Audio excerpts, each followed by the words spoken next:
we are now here. We've gone past the bridge, moving north as we will throughout this tour. Now, how could we tell Herodian stone? It has a number of signatures. One is, you can feel free to touch it. One is the frame. Another raised area known as the boss. Third, the setback. I can put my fingers here. I can put my fingers in the next one if I want. Each stone slightly set back from the one below it and a slight degree of pull. It's the same theory as the pyramids. The pyramids are much steeper. Same idea of a gradual incline for the actual perceived stability of the structure, but it should not come tumbling. There is no cement, no mortar, totally dry construction, and these stones are huge. To illustrate how big this one is, I'm going to need 2 assistant tour guides. Who wants to be an assistant tour guide? You'd like to be an assistant tour guide? Yeah, what's your name? Alexander? Okay, so Alexander the Great. This way. Keep going. Stop. Jadi kita ada di bawah Western Wall, di bawah Temple Mount, dan kita melihat ini tembok yang asli dari Western Wall di bawah Western Wall sendiri. Western Wall adalah ini adalah tambahan, tidak original. Ini di bawah Western Wall dan original di bawah Tembok Ratapan.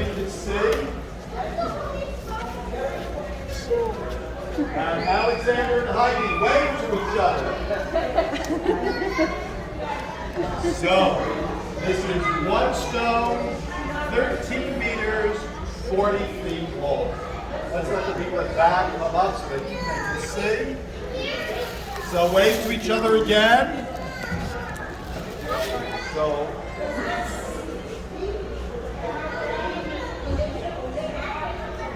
okay, 13 meters, 40 feet long. Okay, you can come back. Let's hear it for Alexander and Heidi.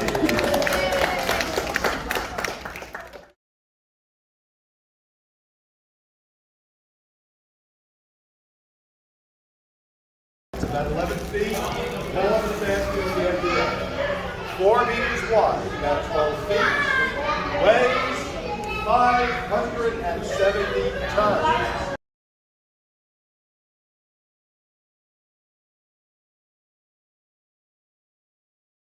747 jets with the passengers and the luggage inside.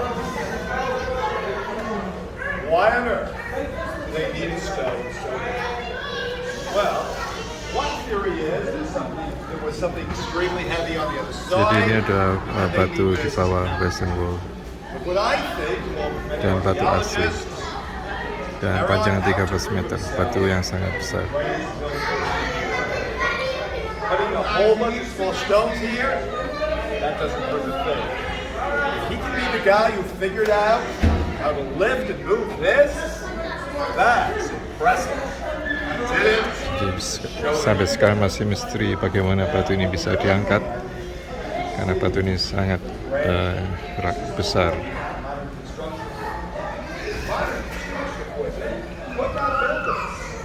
Cranes of today, forget about this. Cranes of today cannot lift this. So, this is a retaining wall. If the retaining wall is this spectacular, imagine how spectacular that could be done. The temple itself is. We also see the structure. If you look at top, you can see the stone is chipped away. When the Romans destroyed the Jadi ini adalah batu fondasi daripada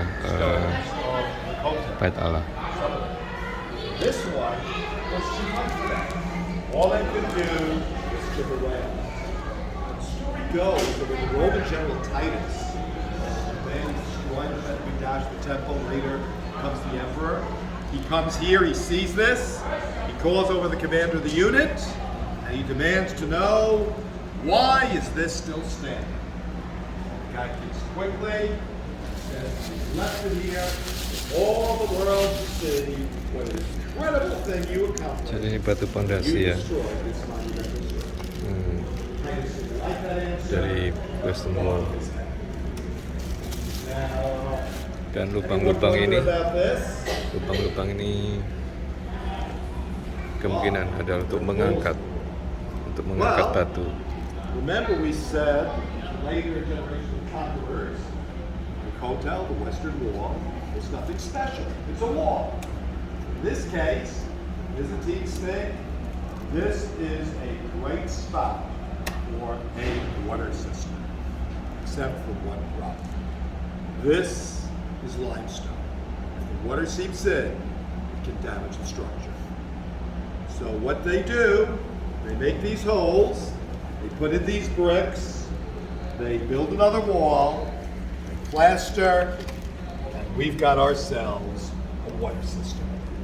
When the archaeologists come here in 1967, this is what they find. They chip away at this, and they find this.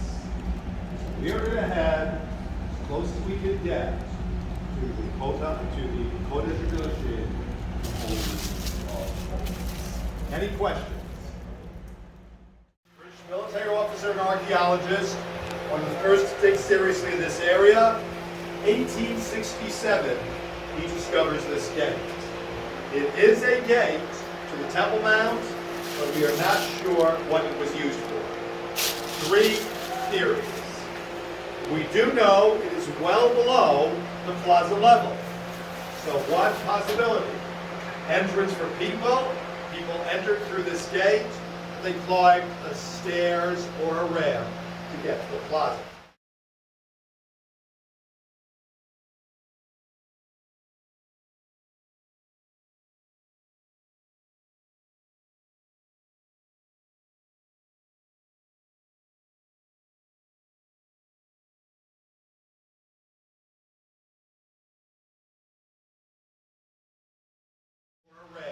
To get to the plaza. Possibility number 2, the one I find most plausible. Service entrance for animals for the karbanot, for the sacrifices. Bring the animals in through here, store them here, bring them up to the plaza level as they are needed. Possibility number 3, emergency exit for Kohanim, the priests who became tameh, ritually impure, while serving on the Harabait, on the Temple Mount. They are not allowed to remain there. So they would come down and exit discreetly through here. So definitely a gate to the Temple Mount, not sure what it was used for. Now remember we said under Roman and Byzantine rule, the Jews were born from the city. In the 7th century, the Muslims come in. They allow Jews to return. As second-class citizens at best, but at least allowed to return. That's a major step forward. And this becomes, the gate was open at the time, the largest synagogue in Jerusalem, known as the Beit Knesset Emana. Ya, jadi kita akan menuju ke tempat yang paling dekat dengan ruang yang Maha Kudus, Holy of Holies.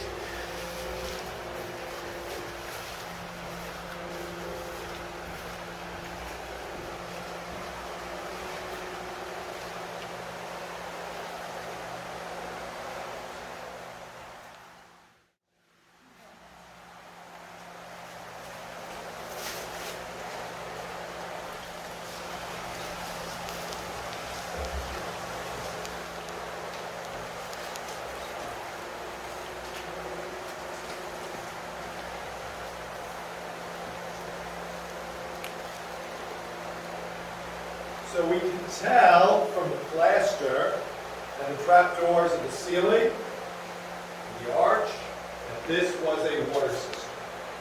This water cistern is very old. It's 800 years old. It is not half as old as the Kotel, the Western Wall. 2,000 years ago, this was in the open air, and we would have been standing in midair. stones ahead of us are not Herodian, they're from the early Muslim era. You can see the arrows that were chiseled in. That was one of the construction workers, wanted everyone to know that he was here and worked on this, so he chiseled his mark into the stone. If we look down, we can see Herodian stone, and we can see how deep it goes. And this is as close as we can get to the Kodesh HaKodashim, to the Holy of Holies.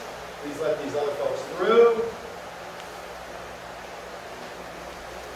So the gate we just saw is here, and the Kodesh HaKodashim, the Holy of Holies, is here, in the west, in the back of the building.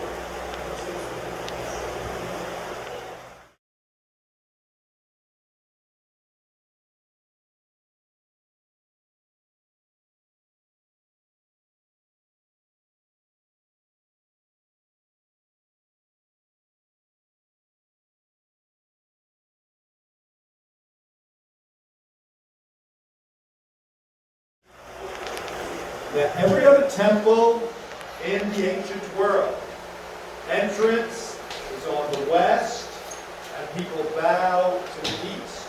Why are they bowing to the east? They're bowing to the sun. They think the sun is a god. In our temple, entrance is on the east, and people bow to the west. That's the sun. The sun is not a god. Holy of Holies is in the west. The way that it's phrased in the Mishnah, Anu L'Ka, we are for God, our towards God. Now, in the Kodesh HaKodashim, the Holy of Holies, Bayit Rishon, the first temple, the Aron HaBrit, the Ark of the Covenant, and the Luchot HaBrit, the tablets of the law. The first set, Moshe Rabbeinu, that Moses broke, when he saw the golden calf, and the second set. Those were hidden. Yirmiyahu Navi, Prophet Jeremiah, was the end of the Bayit Rishon, first temple. Bayit Sheni, second temple, we don't have that. All that's there, the Even HaShtiyah, the foundation stone that we mentioned at the beginning. The Muslim Dome of the Rock, the gold dome, is built on that stone. That's the rock. So the Dome of the Rock is built on the holiest place in the world.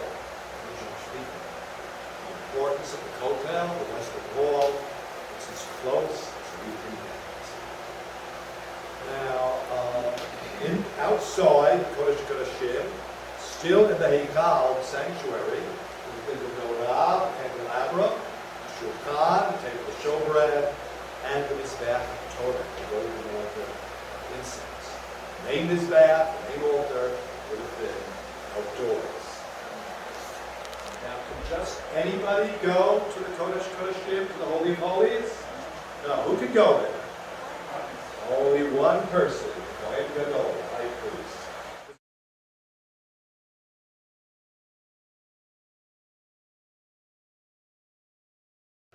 Which would guide the water to where it's needed.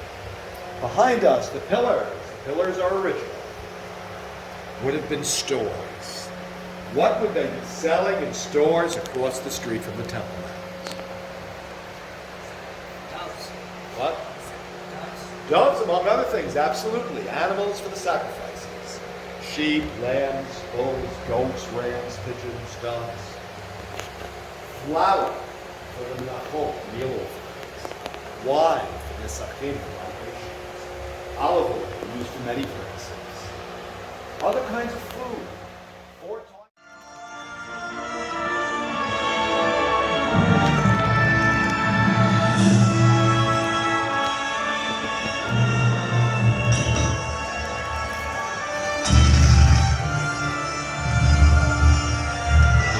Ceritanya bagaimana mereka mengangkat batu-batu